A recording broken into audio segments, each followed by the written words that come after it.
What's up, guys? Welcome to Blue Presents a podcast where I discuss all things music and how it affects my life. And today on my show, I have like a weird announcement / show, basically kind of announcing a new project featuring me, Brandon Cooper, Alex Lugo, and Alfredo Ortiz, man. And we just kind of shoot the shit on this show, man, and talk about music, talk about what we enjoy, talk about some of the things we hope to do with this project a little bit. But before we get started, man, if you've got a show idea or you have a show suggestion, hit me up on Twitter at Podcast of Blue, Facebook and Instagram at Blue Presents a Podcast. Thank you, guys. I love the support, man. Appreciate it. And before we get started, man, listen to my friend AJ Pelletier tell you why you should listen to the Roads We Travel podcast. Hey, everyone. AJ Pelletier here, and I'm here to talk to you about my podcast, The Roads We've Traveled. It's a podcast where every week I talk to guests and friends from music, art, comedy, and more about their journeys through life, their struggles, their joys, and everything in between. You also get to know a little bit more about me and my journey as well. So if you like podcasts about good conversations about life, or maybe you're just looking to relate to somebody about some things you may be going through as well, then The Roads We've Traveled is the podcast for you. Subscribe to us today on Spotify, Apple, and Google Podcasts, or wherever you guys get your podcasts from. Check us out and subscribe to us on YouTube. And check us out at facebook.com/Roads We've Traveled Podcast. All right, everyone. Thanks.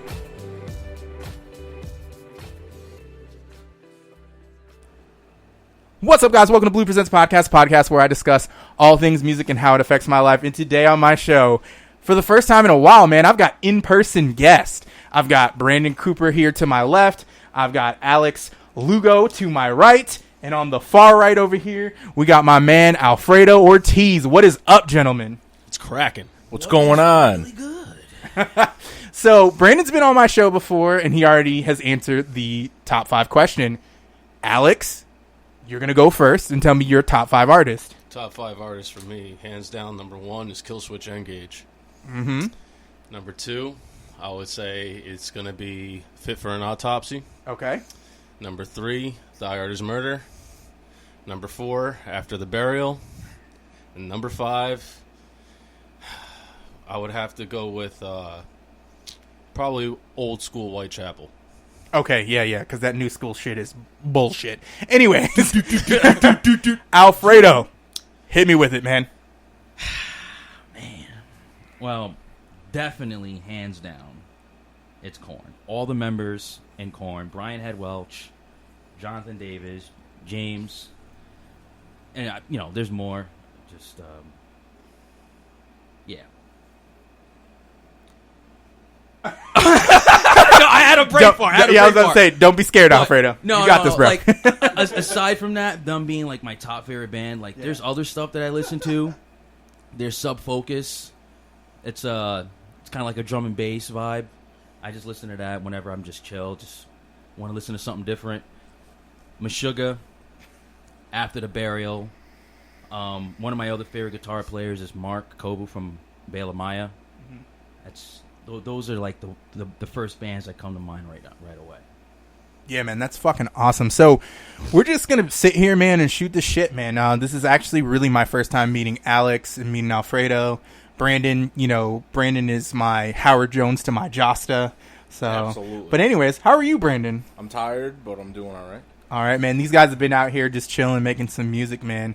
And, we're just shooting the breeze and shit like that. So, Alex. Hold up. Okay. Why don't you tell them about how you're going to play a role in this? Oh, okay. So, just to kind of, give you guys a spoiler alert, we are starting a new project, all 4 of us, with the master Brandon on, producing and recording, and everybody, kind of contributing and stuff like that. Do we kind of want to give the name? Or have we settled on that name? Maybe we're still thinking about that. Okay, so essentially this is a working project, and I just happen to have these guys here and thought, hell, let's record a podcast. So I'm going to start with Alex again, man. Alex, how did you get into music, man? I started off really young. I've been playing drums since I was 3 years old. I'm 29 now. My biggest influence is my grandfather. My grandfather, he started out as a drummer, And then he over the years he actually started being able to play a bunch of different instruments. He taught himself basically everything. I've never had lessons for anything, and I started off at a really young age. The first song that I learned by myself on the drums was Metallica's Enter Sandman, and I was at the age of 5 when I learned that. And I was serious with it. I never took lessons for anything. I'm all self-taught. I pretty much, the way I go about it is just by playing by ear. I just listen to the song at first, and then I'd map everything out from in my head where it would be on the drums, and then I would just lay it down. That's how I would go about it. And another thing too is that I actually didn't start off as a metal drummer. I actually started off as a punk rock drummer. I think we all started out at a punk band at one certain time in our life, because I remember I was in a shitty punk band with a friend of mine's, Ray, and it was called Annie Madvert. Ask me how many songs we wrote. None. We wrote a bunch of songs, but we never actually put it together because it was like 3 Puerto Rican dudes who didn't know how to play a fucking instrument to save their lives. But we were just like, we had fucking delusions of grandeur on what we were going to do music-wise. We were changing the world by absolutely doing nothing. Go ahead. The first project I actually ever really started, I was actually 12 years old, and I was with my best friend Gabe at the time. We actually started a Nirvana cover band, and we were just practicing stuff like that. That was our roots, you know. And then we got into metal, and what really got me into metal was Killswitch. Killswitch caught my attention from the first time I ever heard them, and I really enjoyed the angst, the anger, and everything about that kind of style of music, and it felt good for me. So what I wanted to do is just take it to a whole new level and just start learning that kind of style of music and just go from there. Man, so right off the rip, I got a question for you. What is your favorite era of Killswitch Engage? As Daylight Dies. Okay, so we're talking Howard Jones era. Howard Jones. Yeah. Yes, sir. Incarnate for life. Yeah.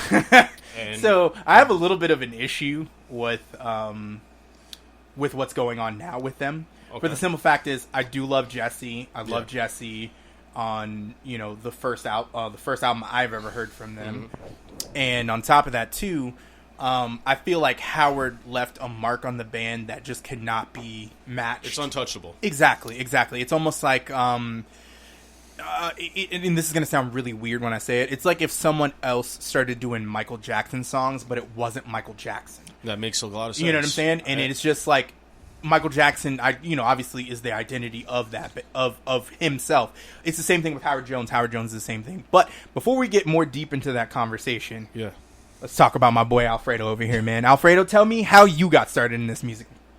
I actually got into music, I consider it late. It was like I was 16 to turning 17.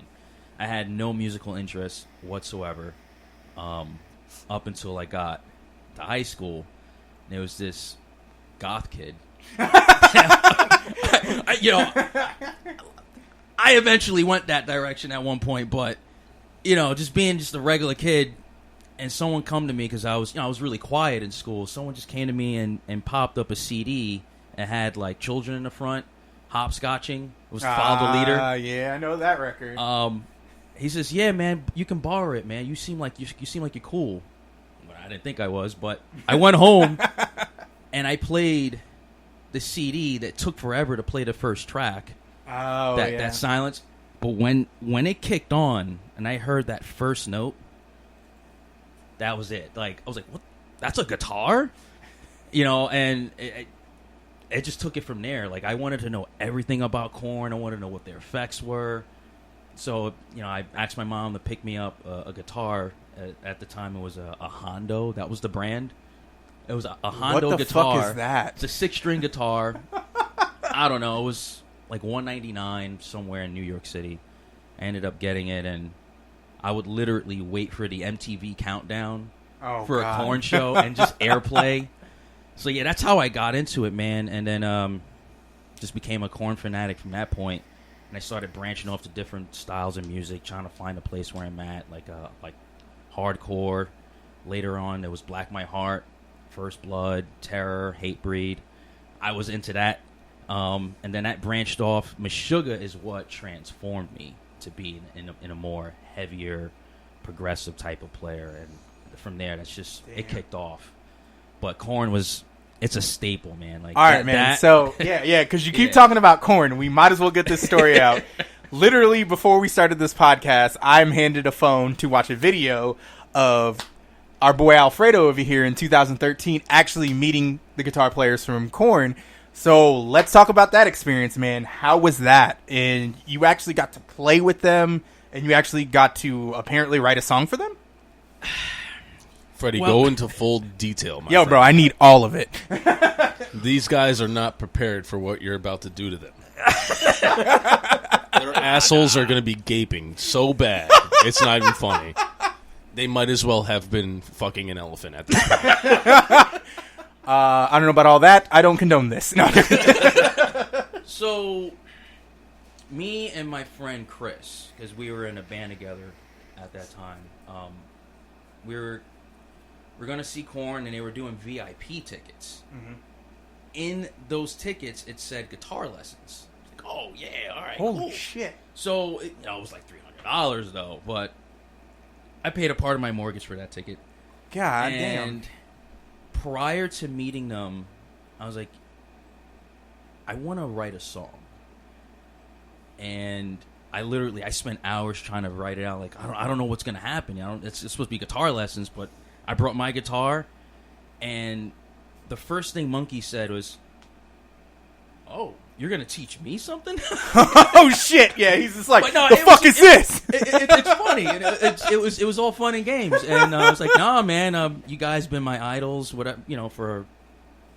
I don't remember exactly what I said on the video, but it just turned into like a conversation. Everything was natural, It wasn't guitar lessons. It was them telling me their history, me playing songs, learning songs. It was very nerve-wracking.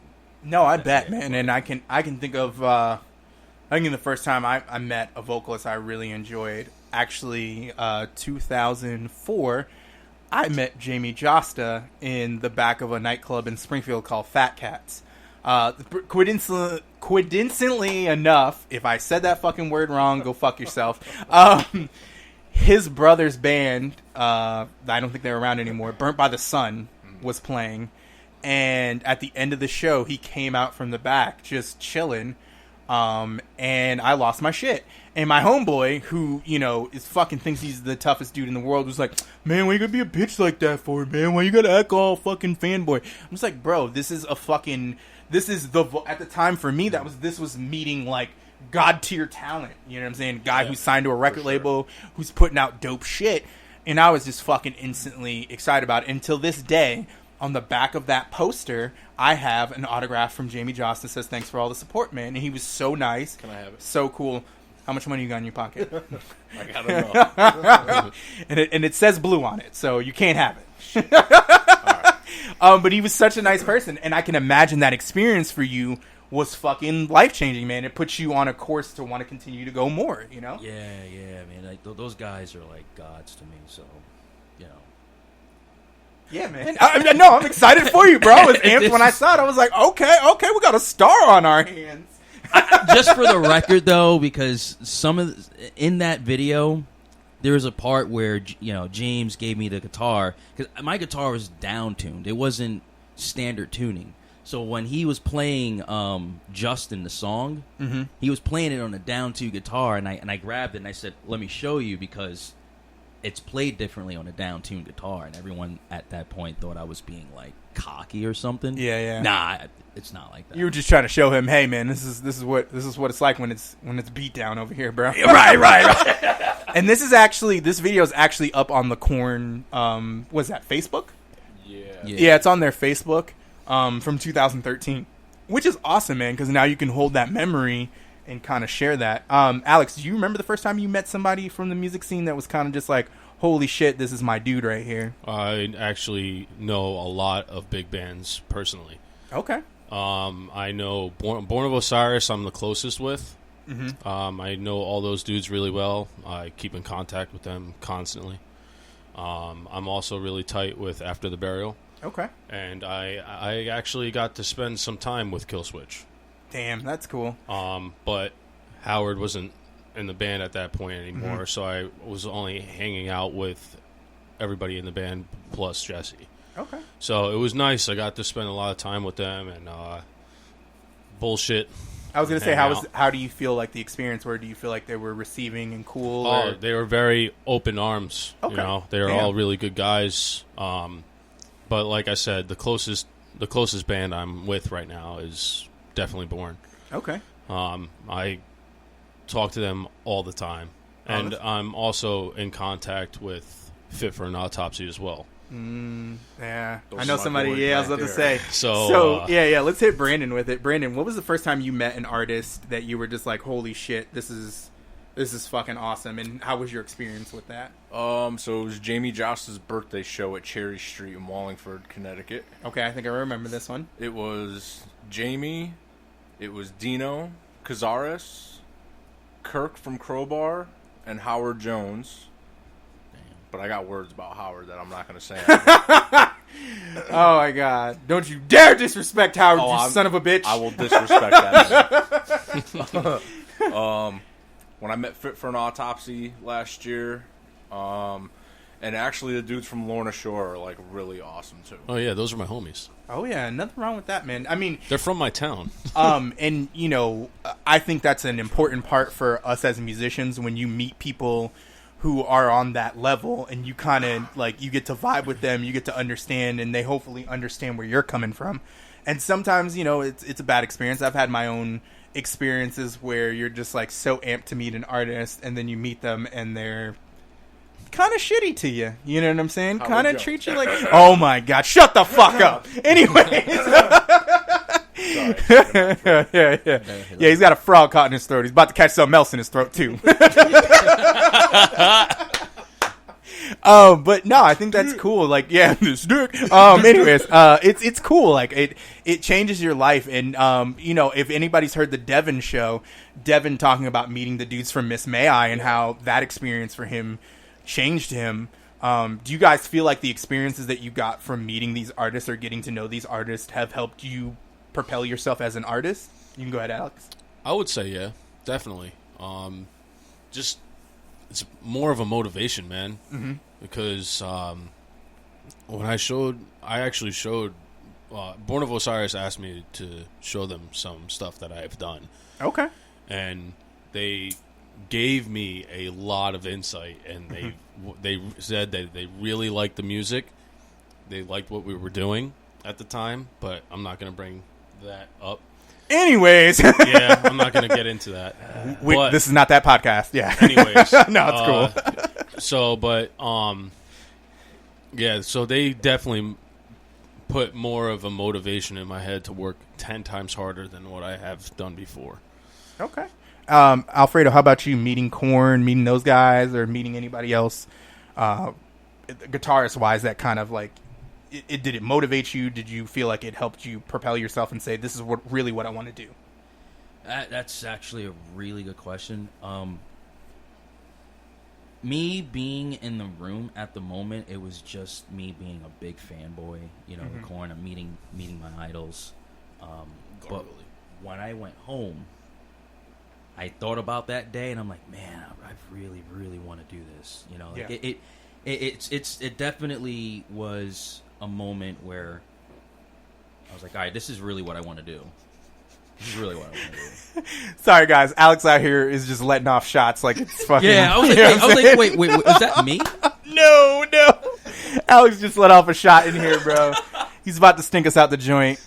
Wendy's breakfast is turned on him. Pretty much. Sorry, guys. I don't know if you heard that, but that was good. It was nice. Sorry. But go ahead. Go ahead. Yeah, no. I mean...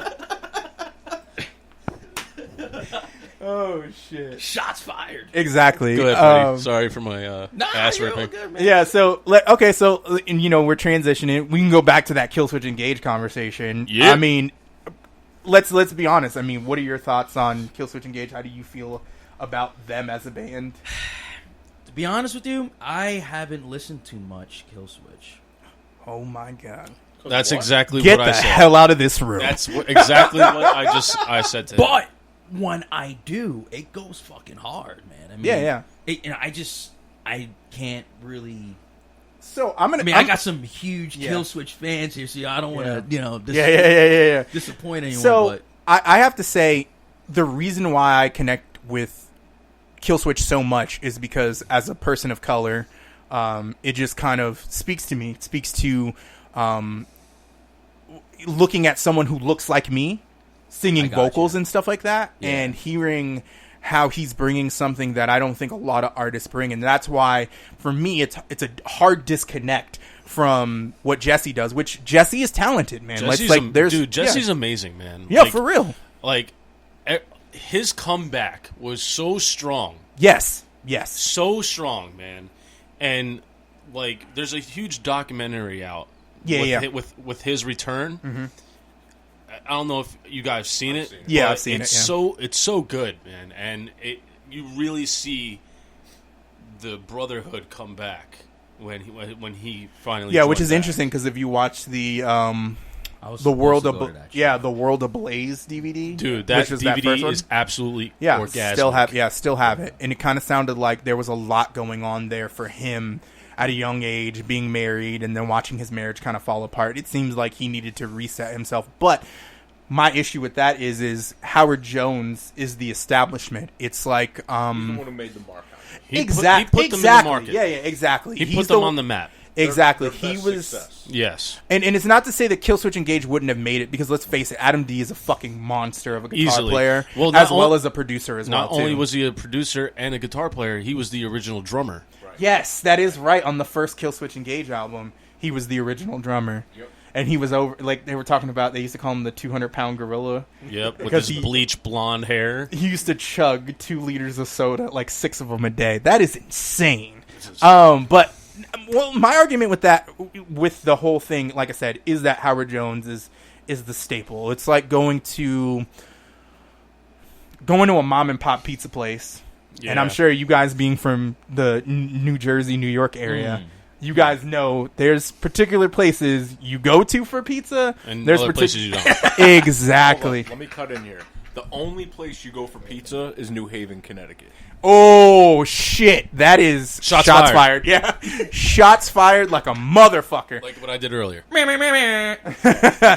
Yeah, somebody told me that you should shut the fuck up because it's the New York water that makes the pizza taste good or whatever it is. And the rats. And Yeah. It's that extra rat. Anyways, yeah, my dad would probably come over here and slap the shit out you. But it's just, like I said, it's like an establishment that you're used to that consistently puts out great things, and then it's just like, well, the old owner came back and he's good, but he's changed a couple things on the, Incarnate was okay. Fire, dude. Atonement. I agree with Brandon. That shit was fire. Atonement was trash. It was bad. It really was. And I'm sure some people probably have 1,000 reasons why they think that record's good. Obviously, the Signal Fire I think is the greatest song on that whole record. Impressed. No, I was. I'm sorry. Just him and Howard together. I'm sorry. I think Killswitch should be a dual. I was more disappointed with that song. Really? I'll tell you why. Because I was hoping to hear Howard come back and sing.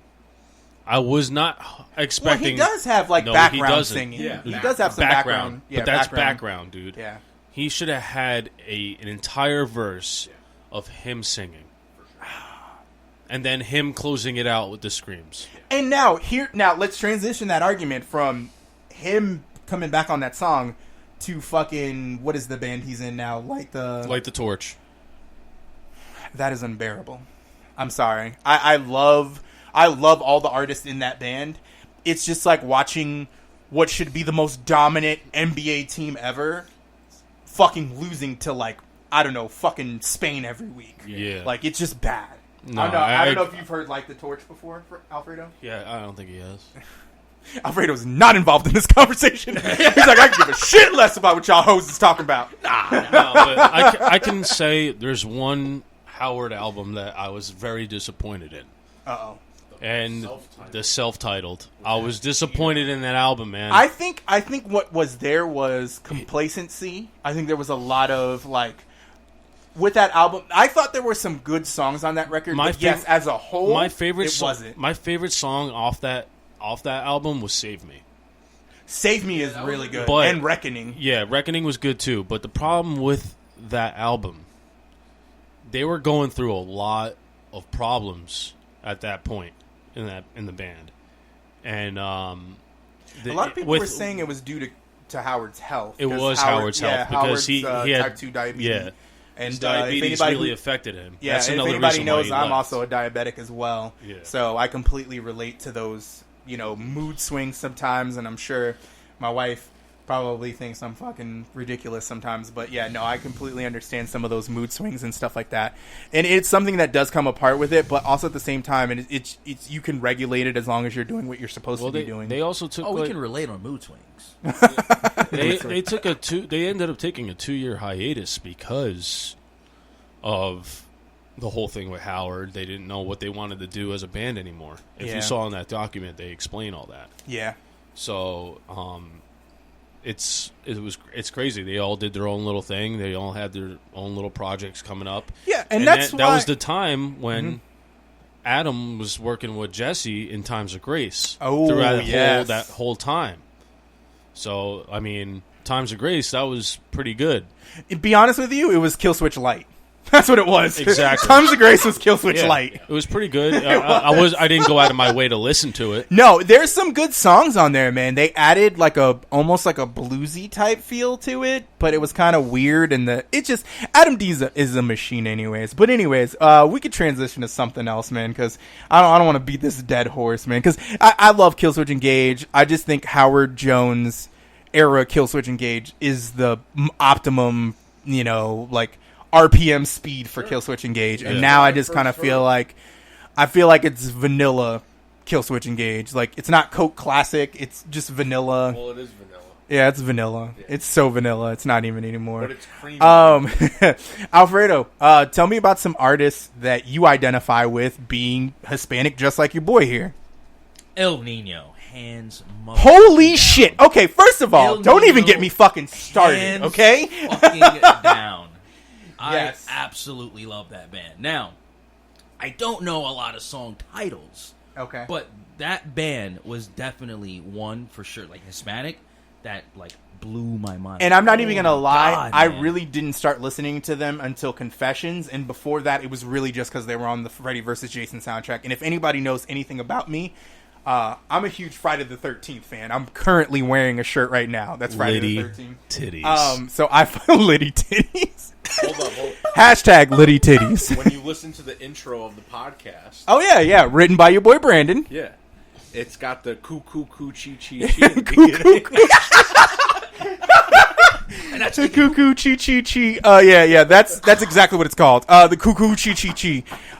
Yeah, but the fucking Jason Voorhees music. My boy Brandon knows that I'm such a huge fan that he incorporated. Yeah, there you go. Oh yeah, that's that sound. But no, when I first heard that song, how can I live? I believe that's the song. Yeah.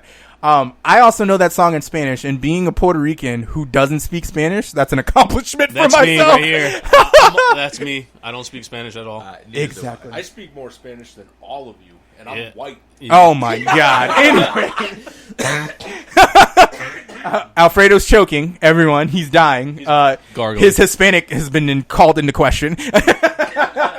So, I don't know if you were like me, but I think Confessions, that whole album, to me, was just fucking perfect in 2003. It had songs, what was that song? Te Amos, I Hate You. You know what I'm saying? Yeah. Especially because, 2003, I can think of the relationship turmoil I was in at the time. So, yeah, that whole record, and then also their use of things like congas in their music, man. You can hear their personal music. They bring it into that metal. They do it very well. Yeah, there's even I'm trying to remember the song. But there's also a little soft salsa merengue little fucking jam they got there on this. I think it's really called With You. Yes. With oh You. my god, Yeah. you fucking nailed it. with you. It's like a love song almost. Yeah. It has like a real good like part where like you get nothing but congas and the maracas, and it's just it's flowing, bro. It's like it just went from like super heavy to fucking, oh my god. We've got more shots fired, confirmed. More shots fired. So Alex, who do you identify with in the metal scene that is of Hispanic descent? Oh. I really don't know. That is a really good question. I thought I had the answer for you already. What is it? Oh. Yeah. All right, so should I just talk about it? Sure. Or should I just keep it on the hush? Because Whatever you want. all right, well, I got some good news Okay. as of recent. So, fit for an autopsy, Dun dun dun. right? I've become really close with the drummer. Okay. To the point when this whole COVID ass 19 Accent. ends. 19. When it ends, Better not be a 20. he's actually going to be coming over to my house and giving me lessons. Ah, shit. So I'm waiting on that to happen. Right now, he's back in Puerto Rico with his family. Nothing wrong with that, man. And So that's he's helping his father out with construction out there. And that's stuff like amazing that. because I know right now Puerto Rico is kind of one of those places that, on top of that, still covering from Hurricane Maria. My guy, I have family Yeah. out there too, so I know what's going on. Yeah, man. You know, but yeah, so hopefully sooner or later, he will start coming over, and we're gonna be jamming in my Yeah, man. basement in the studio and working on some stuff that I feel like I can definitely improve, and I want to work on different stuff. Like, I know how to do a lot now, but Yeah. if I can just pick up something that I didn't know before, what can hurt? You know? Exactly. Now, and this brings up another like hypothetical situation. Us as artists, we want to learn from the artists that are most inspiring to us. So, Brandon, what's like an artist that you wish you could like have personal lessons from, man, if you could really choose? That's a very hard question. I can think of one artist. Can you really? Yeah. Will Putney. Oh, Yeah. Duh. Why I was going to say, why Yeah. wouldn't you want to learn from Will Putney yourself? I would. I Yeah. would absolutely 100%. Yeah, that's a really good one. But right that's there. on a producer level. That's a recording Yeah, level. but that's Yeah, not yeah, ju- but that's not that's- just producer yeah, and but recording that's- level, but it's also guitar level too. Yeah, well, actually. true, yeah. He writes for the sure. majority of their stuff, so Yeah. Yeah, I was going to say, like, I would think that you would want to learn from the best. How about you, Alfredo? What's an artist that you kind of wish you could get personal lessons from, man? Unfortunately, he's no longer here. But if he was, it would have been Justin Lowe from After the Burial. Wow. Yeah. Because rest when in I peace. was when I rest in peace, man. But when I started to get more into like the metal side of it, it was that band that drew my attention. Besides all the other ones that I like, but it would be him. Of course, it's Brian Head Welch. I mean, Yeah. I would like to spend more time with him. You know, and then Mark from Bale Maya, because like those guys, man, they make. I don't know. I think they would make anybody. And I'm going to better be honest guitar with you, player. Alfredo. You look like him a little bit. I'm not even going to lie. You look It's so like funny him. that you say that because that's so funny that you say that because there was a show that we went to, me and Freddie Yeah. and my girl. We went to go see After the Burial, Veil of Maya, and Born of Osiris, and we were talking to Dan Carl from After the Burial, and right behind him was Mark. And so, literally, Freddie was standing right next to Mark and didn't even notice it. I said, "Bro, look behind you," and he like lost his shit. Yeah. Like he literally, like I swear to God, if he was turned on, he would knock down anybody in that wall, in that room, like literally. But like they literally looked identical. Just Mark is just much shorter. No, and I'm be honest with you, as of right now, like Veil of Maya is strong in my rotation. Dude, they're killing it right especially now. like Fucking killing it. Outsider, Fire. And what's the other song I cannot stop fucking singing? What album is it off of? The one before this one? That's coming out? The latest one, yeah. The latest one that came out. I'm trying to remember. Fracture? No, it's not Fracture. It's another one. Oh. No. It starts off with him singing. Oh, it's him singing. It's in my fucking head. I'm gonna hit myself. No, Outsider's off of the new album. Yeah, Outsider's super fucking good, but shit. I'm gonna fucking hit myself because I'm so mad I don't remember it. Wait. False Idol. Yeah, it's off False Idol, and it's Echo Chamber. Yes. Yo, Echo Chamber goes so hard. Okay, bro. so let me tell you about this girl. Her name is Lauren Babrick. Recently, I have been, and now this sounds weird, and I know people are gonna be like, "Well, why would you be doing that?" She's a singer, right? Yeah. Yeah, dude. She's a beast, dude. So there are some artists that I've currently been looking up in the female metalcore genre. Ginger. Okay. Yeah, okay. Tatiana. Yes, obviously. I mean, she's fucking the Mariah Carey, Beyonce of fucking metalcore vocalist. But in discovering some females that do metalcore, which, because I want to hear all different types of versions of metalcore. When I was in Florida, I wanted to hear bands that were metalcore from Florida, and I discovered a hardcore band, or a metalcore band at the time, called X, A Promise Never Broken X, which later they ended up actually moving to Jacksonville, Florida, where I was living, and they transitioned from that band to a band called Convalesce, and they're all Puerto Ricans and amazingly talented artists. David, the vocalist, their old vocalist, as well as their other vocalist, Tony, who I hope to have on my show soon, because Tony's a really cool dude, and actually, he still lives in Florida, and he actually just opened up his own barbershop and whatnot.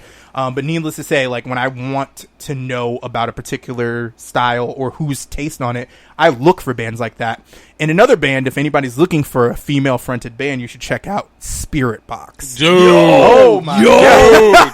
I listened to them recently. Dude, they came out of nowhere, man. Yeah, so I showed Brandon one time, and I don't know if you've heard their new song, Holy Roller. Holy shit. Oh my God, we got more shots fired. Shots fired. Confirmed. I got something to say about that song. Okay, go ahead. I wasn't sure how to feel about that track. I was expecting more, and I wouldn't say I was bored of the track, but I was kind of lost in the track. What? Yeah. Hold on. Well, don't get me wrong. It still slaps. Okay, so Bro.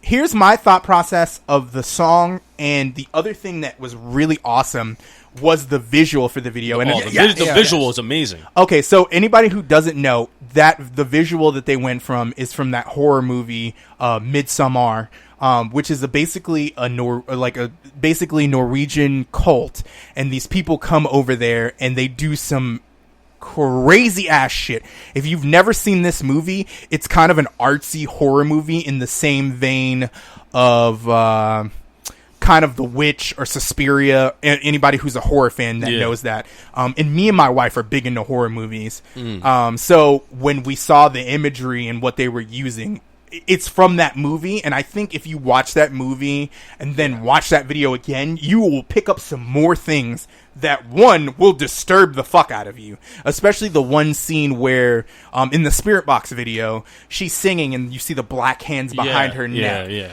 Fucking amazing, okay? Yeah, because, cool. like I said, as soon as me and my wife saw it, we knew exactly what movie it was coming from, and we had just recently watched it. If you're looking for a movie to watch with your wife, Alfredo, watch Midsommar, and then if you don't say what the fuck is going on or why the fuck is this so fucked up, I have some questions for you. Damn, I better pay attention. It's one of those movies.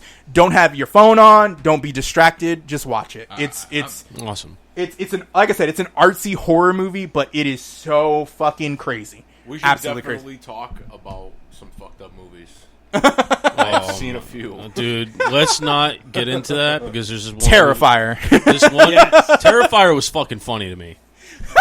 That shit was hilarious. Human Centipede. Stop. No. Dude, There's nothing worse than a We Serbian said fucked film. up movies. We didn't say completely fucked up. Okay. There's nothing worse than a Serbian film. Yes, that is the worst. That's That is weird. a horror orgy movie, bro.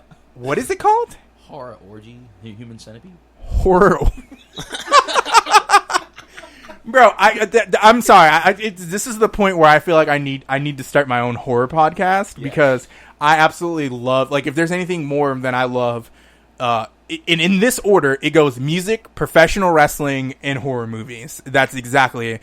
You know what I'm saying? And it's like, I have such a weird combination of those things, which I'm sure someone's just like, you're just a fucked up individual. That's what your problem is. Because how do you like wrestling and it's not real? Or how do you like horror movies and it's not real? And it's just like, hey, bitch, I like to be entertained. Like, going back to Spirit Box, I really think, like, what drew me to them is the art. I'm glad you mentioned the art side of it because I love that scary shit, you know. And when I saw that video, Holy Roller, I was a little confused at first. Because I thought they were mixing, like, the black metal. But then when I saw, like, the hands, and I'm like, oh, man, this person has, like, a really graphic, like, they understand the horror effects and everything. They put it into I the think music. the thing that they were kind of trying to convey in that video, if you listen to some of the lyrics, is just that, you know, holy roller is giving to a term to someone who thinks that they're holier than thou, in the sense that they're better than you because they have this perceived perception. And don't get me wrong, this is in no way a discredit of people who believe in Christian ideals. There's nothing wrong with that. I think you should believe whatever you believe in, but also at the same time, there's people who are adamant about shoving it down your throat. Yeah, but you also, in that, you can actually see there are two sides in that video. You can see the light side of it, and then you can see the darker side of it. And I think with the video, when the hands are coming behind the neck, you can kind of see it's a merging of the dark and the light, if you really think about it. Yes. So, what other bands can you guys think of that use kind of that imagery to kind of convey that message? I've seen a Fit for Autopsy video where they've done that same kind of deal. Sea of Tragic Beast, they did that. And also, no, sorry, it's from the Sea of Tragic Beast album. Yes. But Mirrors. Mirrors, yes. Because there was a lot of imagery in there. Are there any bands in your mind that stick out doing that kind of imagery? Yeah. Cradle of Filth. Holy shit, yeah. Yeah. Oh. You got Cradle of Filth, Yep. Dimmu Borgir. Yes. You got Behemoth. You got Septic Flesh. Ooh. Dude, one thing I forgot. I love Septic Flesh. Absolutely love them. I've seen them at Gramercy Theater in New York City for the first time, and they are the first band to ever, when I've seen live, bring tears to my fucking eyes with how good they fucking are. They're fucking outstanding, dude. Yeah. Outstanding. You know, it's a band that does great imagery, and I don't think it's a lot of credit, because I'm going to sit here and confess, I'm not a huge black metal fan. I'm not either. 1349 does a great job. Let's speak about that real quick. Yeah, go ahead. Fucking Dominator, dude. Yes. Dude, the drummer from Dark Funeral. He's in 1349 now. Yes. Wow. I did not know that. Yeah. Dude, that man is not fucking human. Now, let me tell you a story real quick. I was in Jacksonville, Florida the first time I saw 1349. I went with a friend of mine, and we went to see The Absinthe. The Absinthe is fucking amazing, melodic, black metal-ish kind of deal there. Yeah. They're a little more technical now sounding, and I love The Absinthe. But they were 1349 was the headlining act, and I've never seen a vocalist where you look at him, he looks at you, and it's almost like he had my attention. I didn't understand the music, but I could feel his presence, and that presence brought me more into enjoying the set itself, as opposed to being like, who the fuck are these guys in fucking corpse paint with the fucking 9-inch nail wristbands and shit like that? You know, like, what the fuck is this? I felt, even though I didn't know any of their music, I felt more into it because of the fact that I could feel his presence. Two bands. Okay. One, I would say, is a little underrated, and the other one, I think, is really big. Everybody would know. The first band, Mushroomhead. Mushroomhead too. They have that image. It's not as dark, but they they drew me into that music. But then there's also Slipknot. Yeah, but I mean, I don't know. Slipknot has some good imagery. You know who has really good imagery? Is Flesh God Apocalypse. Holy shit. Hell yeah, dude. Yes. Hell fucking yeah. Yes. And that's I like bands like that because it's so many people are so focused on the heaviness of the music and stuff like that. Yeah. But a lot of these guys are super, super fucking talented. Like, in speaking of Behemoth, which I brought up in a previous episode, Nurgle is actually a certified museum curator. Yes, he is. From where he's from. And if you look at a lot of their imagery in their music videos, it's a lot of history-related things. Yep. And Yeah. it's so badass, man, to think that this guy takes this one thing he is passionate about and merges it with the music that he's also passionate about, too. Can I? Yeah, go ahead, man. All right. One thing that I respect the most about Septic Flesh is that the way when they go to start recording the album, right? So the bass player and the guitarist, they actually write sheet music, note for note, for an entire orchestra. Holy shit. Yeah, that's crazy. So when they go to record, they record the orchestra first, right? After they're done recording the orchestra, then they do their instruments, and then he does his vocals. Now, another thing that's crazy about them, all right, so they're from Athens, Greece, That's crazy, too. and he does all the artwork. The vocalist makes all the artwork for them and other bands. He makes their own outfits that they wear. Yeah. And the outfits are fucking amazing. Yeah. It's so good. He's just multi-talented. He's Yeah. extremely multi-talented. And he's done a lot of big things for a lot of other big bands, too. Mm-hmm.